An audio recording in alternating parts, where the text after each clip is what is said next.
la vidéo. Bien aimé, il y a plusieurs chrétiens qui se sont retrouvés un jour à prier. Le premier est venu, il a dit au nom de Jésus, il a fait tout. Le démon n'est pas parti. Le second est venu, il a seulement parlé un peu au nom de Jésus. Le démon a libéré. Qu'est-ce qu'il y a? Donc, où se trouve la différence entre ces deux personnes? Bien aimé, j'aimerais te dire, le nom de Jésus ne fonctionne pas n'importe comment. Pour que le nom de Jésus puisse fonctionner dans ta bouche, il faut que tu aies d'abord la foi en ce nom. C'est-à-dire, tu as cru au Seigneur à l'œuvre de la croix. Ce qu'il a fait à la croix de Golgotha, tu as compris. Tu as compris ce que c'est que la rédemption, le rachat, tu as tout compris. Et lorsque tu as compris tout, tu as commencé à marcher et être enseigné par des personnes que le Seigneur établit pour qu'ils puissent enseigner pour perfectionner le corps du Christ. Tu as été enseigné.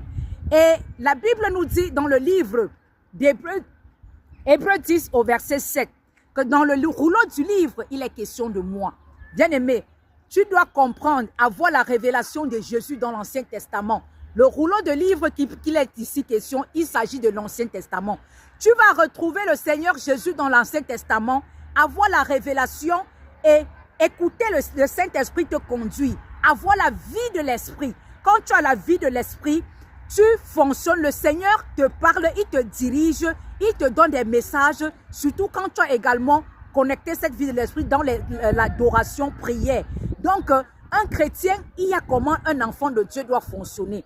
Un chrétien a le temps qu'il doit apprendre. Quand on devient enfant de Dieu, on devient comme des enfants qui vont à l'école et qui apprennent. Tu vas devenir comme un enfant, apprendre, te laisser enseigner. Et lorsque tu es enseigné, tu connais comment le mode opératoire du Seigneur, c'est ainsi qu'en prononçant même son nom, il y aura la puissance qui va accompagner ce nom. Mais celui qui a seulement écouté, donne ta vie à Jésus, il a récité, on dit récite après moi, il récite. Il n'a jamais eu un enseignement. Tous les jours, il combat celui que vous connaissez là.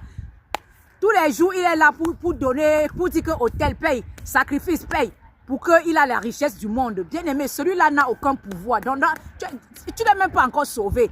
Donc, revenons à la saine doctrine. La saine doctrine, les apôtres enseignaient, ils priaient, ils se réunissaient ensemble, ils rompaient le pain ensemble afin de pouvoir grandir dans les voies du Seigneur.